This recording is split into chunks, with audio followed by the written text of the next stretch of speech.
Hi everybody, welcome back to the channel. Now this is quite a nice sized piece of burl. I think it's horse chestnut, but hopefully we'll get a better idea when we start turning it. It's quite big, it's about 12 inches lengthwise. We've got 10 inches that side and about 11 there. So it's a reasonable size, it's about 5.5 inches deep. And I think we might be able to make a nice big bowl with it. Now, a couple of things we've got to bear in mind. This is where all the burl will be, underneath this rather interesting bark. So this has got to be the base of the piece. I would love to do a natural edge, but if you imagine us coming up these sides, by the time we turn away all of this, there'll be no burl left. So this has got to be the bottom. We've also got a sloping side here and rather a big dip on here. So when I mount this, I've got to mount the center as opposed to the center being from here. I've got to mount it from the center being from here, if that makes sense. Just so we can make sure that we get use of this area here, as opposed to this thin little section. Right, so the best way to mount this, I think, is going to be with a worm screw. We do have a crack off the center, which I'm glad it's there as opposed to right in the middle. But that crack there does lead me to believe that there may be something going on inside which could give us a few problems, but we can only deal with them when we find them. Right, so I'm going to get this on the lathe, get it all set up nice and safe, and we shall begin.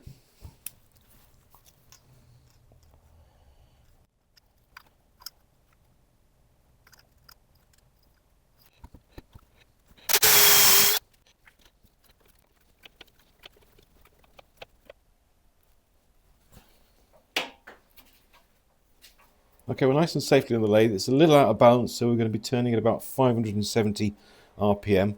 We will be able to pick that up when we get some sort of resemblance of balance out of this thing. Now, this bark that we see, some of it's bark and some of it's actual wood. So we're going to be turning it away with a face shield on and trying to figure out what is what.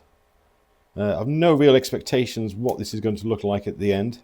So we'll just make a start and see what happens.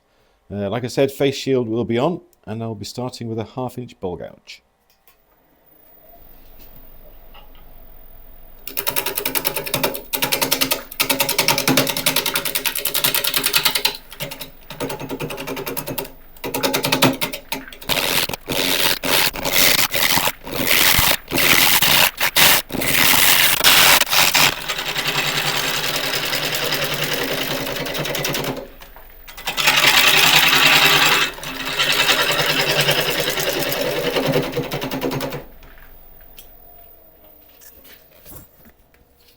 Okay, that's a very interesting looking start. As you can see, we've got a lot of areas where there's wood and a lot more areas as well where it's bark. So we do need to unfortunately clear away a lot of this bark to see what's going on underneath and to give us plenty of wood where we can either create a tenon or a recess. Luckily this piece is really quite deep. It's, as I mentioned, 5.5 inches deep, so we can afford to go down a good 2 or 3 inches to find some suitable wood. But it's going to be fun getting there, isn't it? Look at that. That's incredible.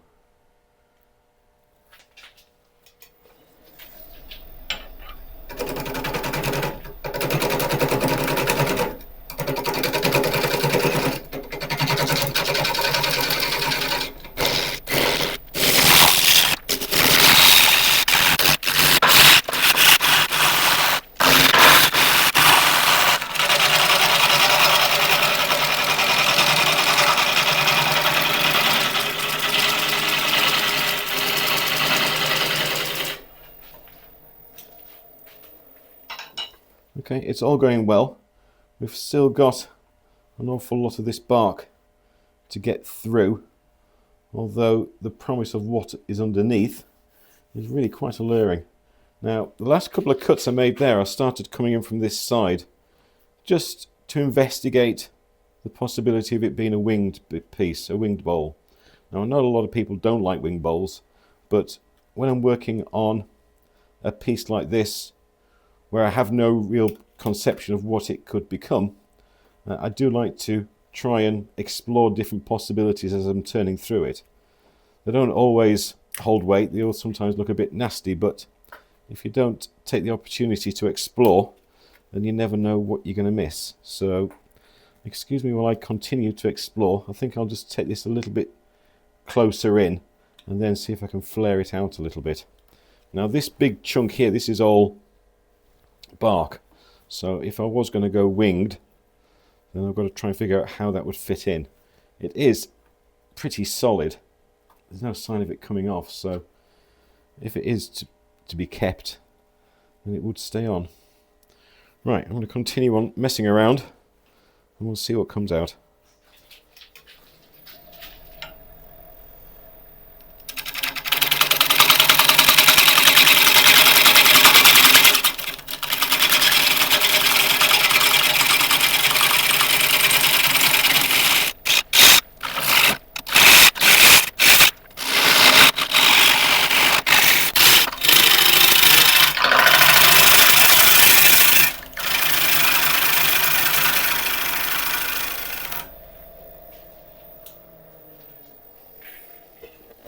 Okay, well, that really is interesting, isn't it?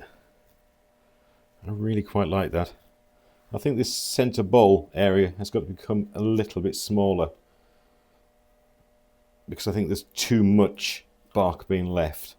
So I think I'll just take up a little bit higher here and just a little bit narrower. Well, I've got a feeling some of this bark here goes in a good inch, so we can't go so far, otherwise we'll end up with a little thimble in the middle. But we'll take it up a little bit further.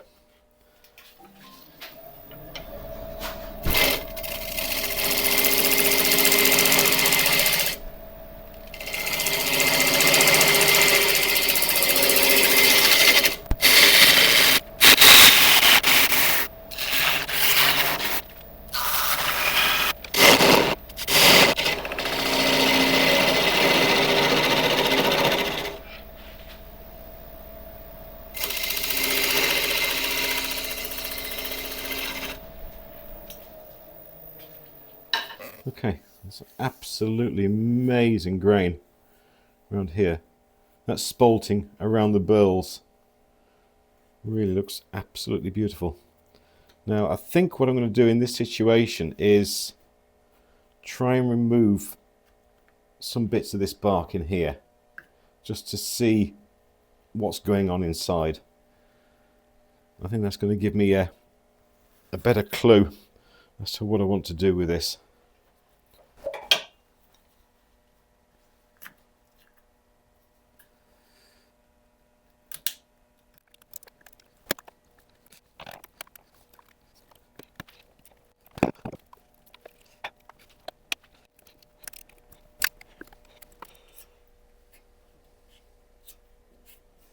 Okay, well that was certainly more interesting than I hoped it would be. Once I've removed all the bark, we've got, well, it's the width of my thumb hole in there, which is preciously close to the centre. So that's left us with a few problems, doesn't it? If I was to keep this profile as it stands, when I'm hollowing out, all of this will be open up, and this gap on this side, which may be interesting, but it's an awful big gap. I've never really turned one with a gap like that before. I'm not sure exactly how safe it's going to be. The other thing going through my mind is that if I do take it up further to reduce these gaps, then are we going to lose this beautiful burl patterns? Which I think we are. So do you know what? We're going to make a bowl with a hole, or holes, plural. I think I'll take it up a little bit further, and then when we come to hollowing this out, I won't make it so thin as normal, so we are still left with holes, but they're not going to be as bad. With regards to the wings, I haven't got a clue. I don't know. I think I'll leave them on there for now. The thinnest bit here, where it would all conform to, is about 1/3 of an inch, so that's okay for now. If I had to take them off, I could do it at a later point, so that's not too important. So right, I take this off, put a recess in, work up the sides a little bit, get it a little bit cleaner, ready for sanding. A few finishing touches on the rim, and then we sand and see what the heck happens after that.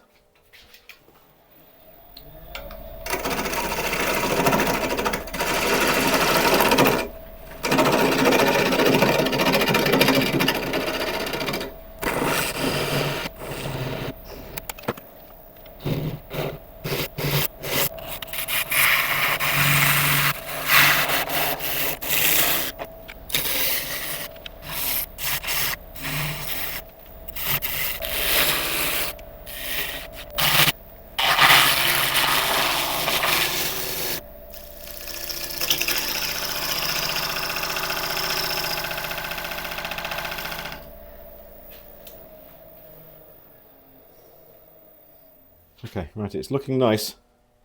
I'm liking the shape and the finish is good, but this bark I think may all have to come off. If you look from this angle here, we've got a gap down there which we can't have, so we've got to remove that, and it's going to be very, very hard to separate this from this. So I've got a feeling the best thing to do is to take all the bark off, this edge and this edge. It's not ideal, it's not what I want to do, but I think for the sake of safety and being able to finish this piece, it's something we've got to do. So I'll do it.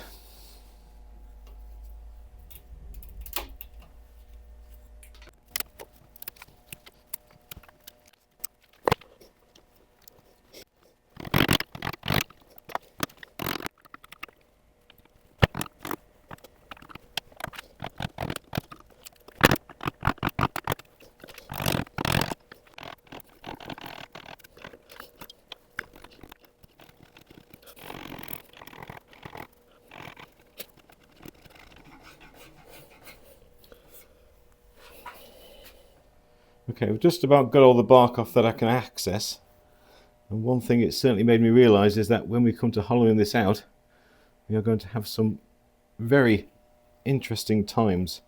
First of all, this piece here, I mean, it looks solid, it's connected nicely to that piece underneath, but when we hollow out, that piece underneath isn't going to be there, and if you look at this edge, we've got a bark inclusion. Now, how deep does that go, and is that going to mean we lose that piece? So when we do start to hollow out, I'm going to have to be very, very mindful of that area there.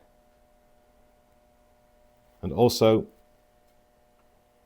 as we hollow out, this hollow area in here is going to separate away from our little rim. And how's that going to look? Well, I suppose we're going to find out, aren't we? Right, I'll tidy up the base and put in a recess, and then we'll sand.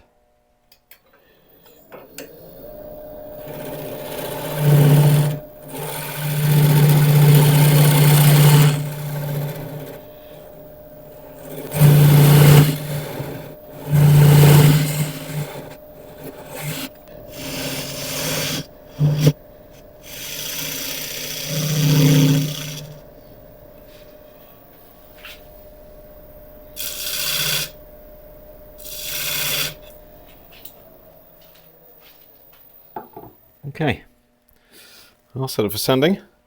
I'll let you watch a bit of it. There's only a bit to sand. I'll let you watch a bit of it, then I shall bring you back when we're done.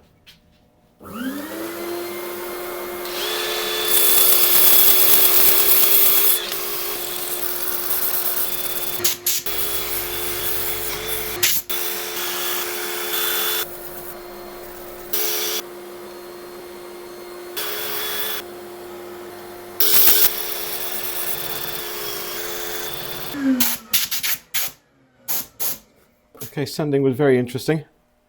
For reference, it took about 40 minutes from start to finish, but I think it's worth it. Some absolutely amazing grain around here. To me, it looked like a lot of monkey faces. I don't know what you see in it. Right, so a bit of isopropyl alcohol, just to help clean off any dust from the surface and give us a first look again at how amazing this piece is going to look if we get to the end. Because at the moment that's not guaranteed. So many things can happen yet.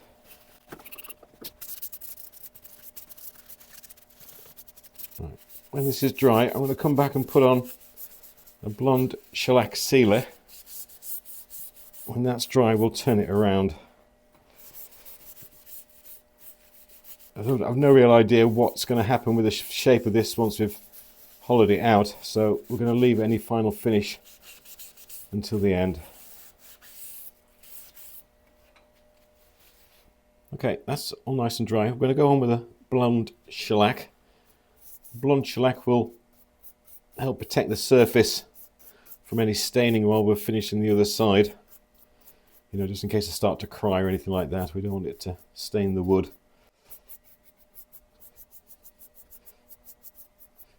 The grain in this is incredible.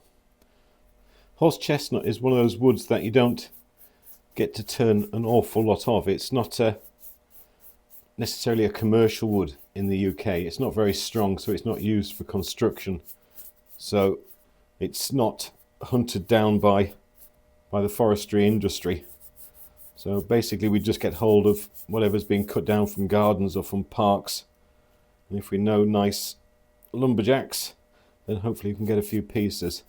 It's used a reasonable amount for crafts, but as I say, it's not structurally incredibly strong, so it has no real commercial value. Which is a shame because it's such a nice wood. Right, we'll let this dry, and when that's happened, I will turn it around and we will keep our fingers very, very firmly crossed as we hollow it out. Okay, we're safely turned around, tailstock as usual for support. Now it's been 24 hours since I finished the other side, and I spent a lot of the time in between contemplating this wing, and I'm really not sure that this is the way to go. So initially I'm going to try and get it flat and then make some solid decisions about it. I may leave it in there for the moment to try and hold some of the pieces together, but I don't think it'll be there at the end. Obviously I withhold my right to change my mind, but at the moment I'm not much of a fan of it, I'm afraid.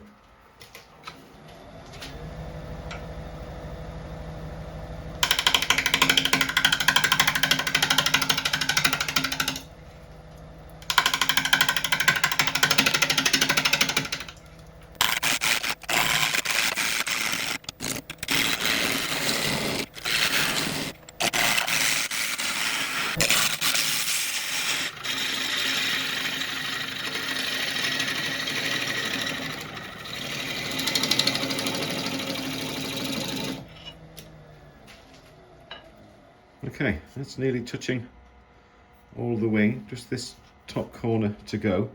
Now, if you remember at the start, I mentioned that there was a crack in the middle. I thought that may lead to something slightly more ominous, and well, that's the start of it there. I mean, luckily there was no sign of it on the other side, so I think it's just a bit of rot from where a branch has been damaged. So we'll hopefully be able to turn all of that away. I'm sure it's going to get an awful lot bigger inside, but we'll see as we go along. Right, I'll see if I can get all of this completely flat. Then we'll start hollowing out, and then at some point we'll make a decision on this wing.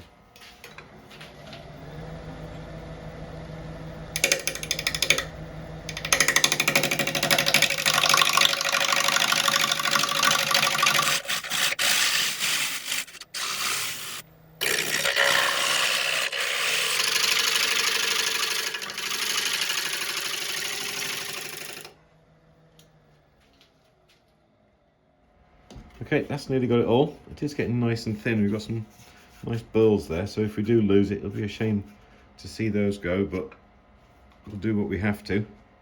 Now I've just left a little rim on here because if the wings are left, then it would be nice to have a border on it as opposed to just going straight into the bowl. Now, one thing I have to be careful of is when I start to hollow this out that I don't go too close to the edge. Otherwise we're going to end up losing all sorts of detail on this outside. So initially I think I don't want to go much beyond there. I'll only go there right at the very end. So I'm fairly sure that will not do any serious damage. Right, okay, we'll start hollowing out, but still this is very much open to different things happening.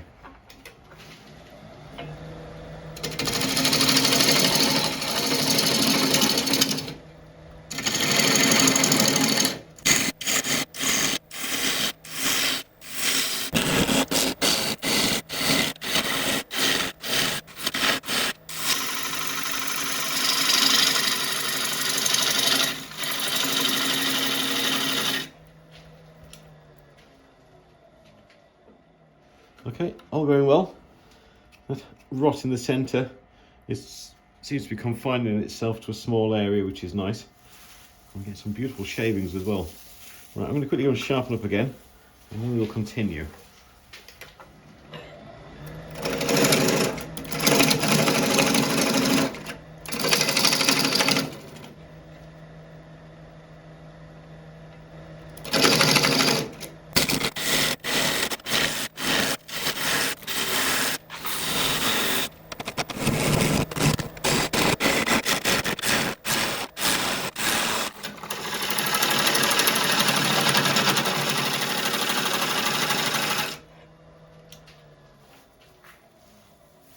Okay, it's all going well.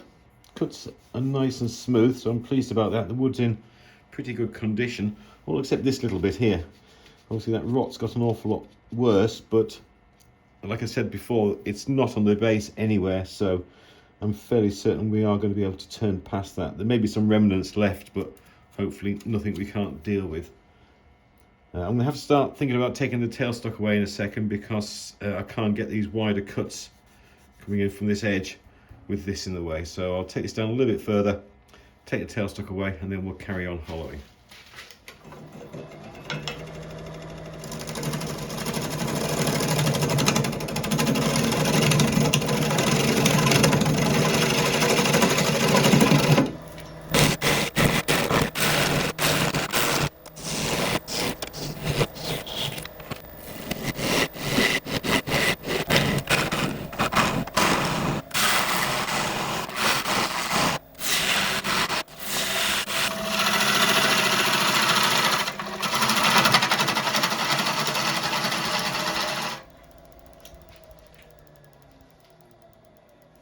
Okay, we've got our first hole come through.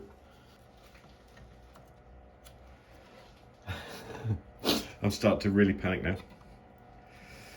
Right, okay, we're going to keep... Oh, the second hole as well, sorry. I was too busy looking at that one. Right, we've got two big holes coming through. We've got a nice big hole developing from this rotten area. So we are going to be proceeding now with extreme caution. Yeah, I'm nervous.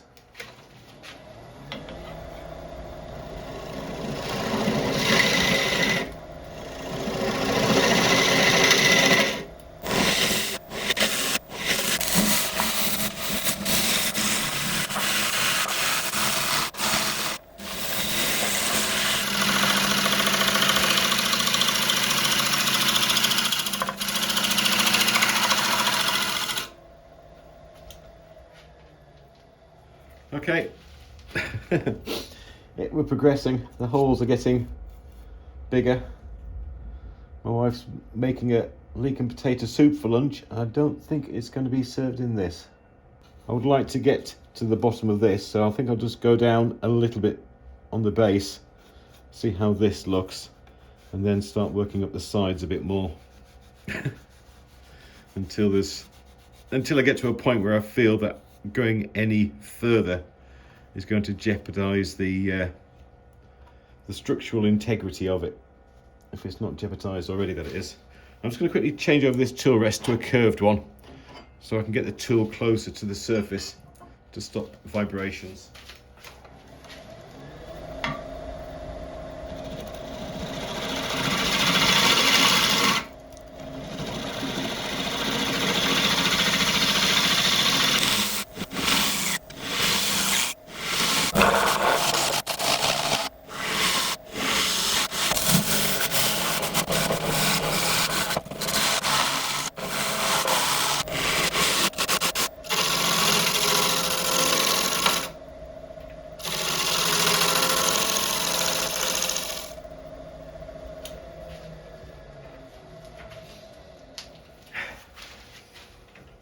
I think we're winning. That's famous last words, aren't they? Right, we've got the rot still at the base, but I think we're at an acceptable level. There's actually, if you see the bark inclusion there, on the other side, there's another one there. So there's obviously a hole through there at that point. The holes, I don't think, are going to get an awful lot bigger. So I think now's the time when we decide what we do about this rim. That's got a crack in there, so we can use that as an excuse if we need one. And that's a bit punky round there. Okay. All right, let's get rid of the rim. We'll leave this bit here and this raised bit, and we'll match that up with this little rim we put on the back, and we'll see how that looks once we've got it off. If you're liking the rim, I apologise. I'm sorry, but it's got to go. I'm not going to take this off all in one go. I'm just going to nibble it off bit by bit.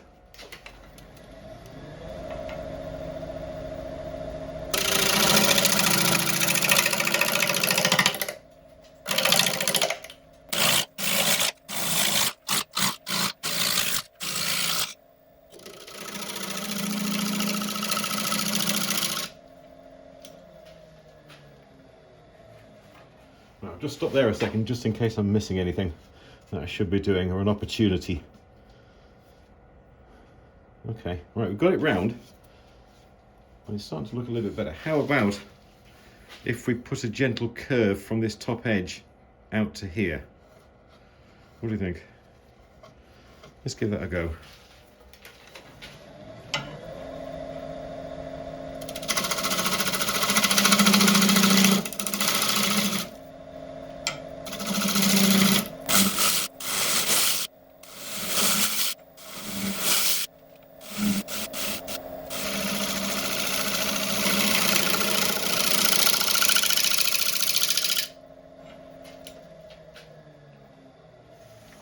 That's different, isn't it?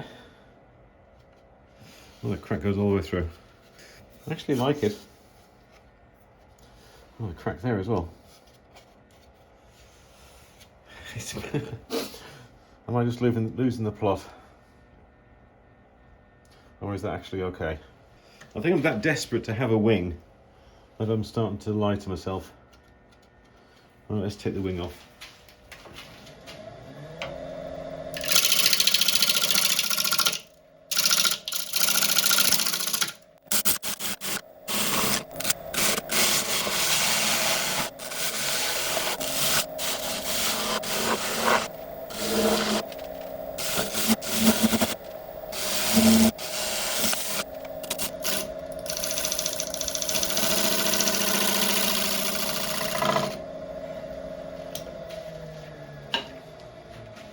Okay, nice little bead on there, gentle curve into the side, and that's all right. A little bit of tidying up on that edge to do, but apart from that, apart from a bit of sorting out a couple of cut marks on the inside, I think we've taken this as far as we dare for it still to be safe.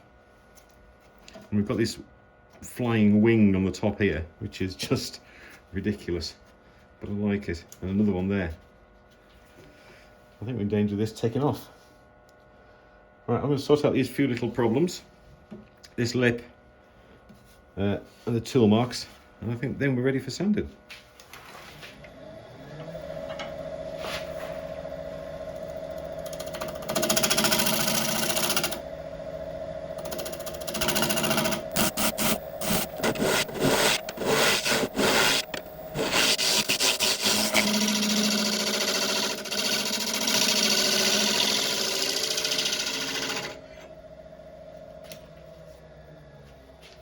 Okay, right, that'll do that. I shall set it for sanding. I'll let you watch a bit of it, and I'll bring you back when we're done.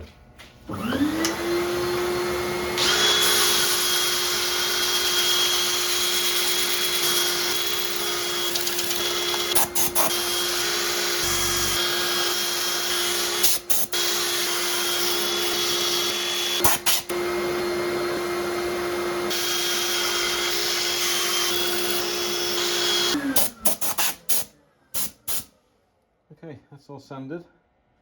I'm going to go and have a lie down for a little bit, and then we'll come back and wipe it off with a bit of isopropyl. Okay, I'm fully recovered, so we can get back on. We'll wipe it down with isopropyl, just to help get all the dust out of the surface.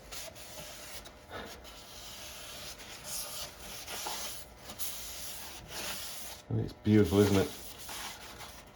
When I first found this piece on my shelves in the workshop, I thought that won't be too much of a problem. That looks quite a fairly straightforward turning. I'm a fool. Absolute fool. It's been very enjoyable though. I've really enjoyed it. It's been... the more challenging things get, the more it engages the brain. And the more you think, yeah, I'm enjoying this. This is what I want to do with the rest of my life. Okay, right, we'll let this dry. And I'll come back on with a shellac. Okay, all nice and dry. So on with a nice coat of shellac. Make sure I get on all the edges this time. Now I left the cracks on the sides because even filling them wouldn't make them invisible because it's on a darker piece of wood. So we're just going to embrace the complexities of this piece, cracks and all. Quite honest, I don't think it's the cracks people are going to be looking at. If you've enjoyed this one, I would surely appreciate a like and subscribe and all the usual things. It's completely free and it makes a great deal of difference to us.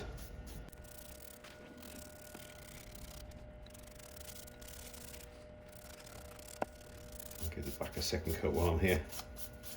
I've got a couple of runs down there, I might as well make the most of them.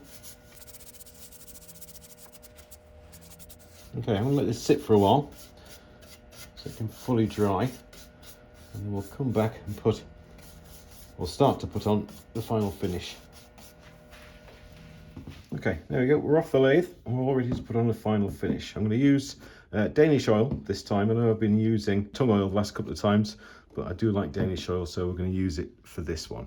The great thing about Danish oil, especially the Liberum one, is that we can reapply a second coat after about 7 hours. So that will hopefully give us a good enough time to put on a good few coats of this before we are finished. Now I'm going to start on the inside. I'm just going to apply it with a brush. I've decanted some of the oil into a little cup. I'm going to put it fairly liberally on.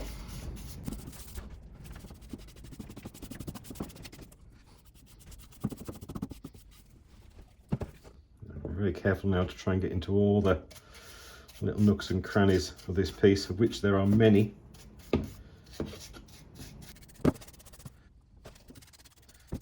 Now when I'm done, I'm going to let this sit for about 20 minutes and then come back and wipe off any excess with paper towels. One word of warning, if you do try this, is that Danish oil, if it's left on a cloth, it does have the possibility of an exothermic reaction. In other words, it'll warm up, or heat up rather, and there is a chance it'll burst into flames. So if you have any paper towels or whatever you've used to apply the oil laying around, there is a chance they could catch fire and burn everything around it, which, as you can imagine, is probably best to be avoided. So when you're done with your cloths, dump them in the sink, run cold water over them, throw them outside, anything you need to do, but do something with them so that they are safe. Right, that should do us for now. Like I said, I'll come back in 20 minutes, wipe off any excess. I'll leave it for 7 hours, then I'll come back and apply a second coat. It may need more of that, but only time will tell. Well, there we go, we made it. A natural horse chestnut burl bowl with many a hole. I didn't intentionally set off to create a bowl like this. It was the depth of the burls inside that made this happen naturally. I could have kept on turning away until we got past the depth of these areas, but I'm quite sure that we would have lost an awful lot of this amazing grain that we've got now. It is thicker than I would have normally liked it to have been, but with this bark inclusion on this area here, if we've gone much thinner on there, then I'm fairly sure we'd have lost that. And that is one of the more beautiful pieces about this.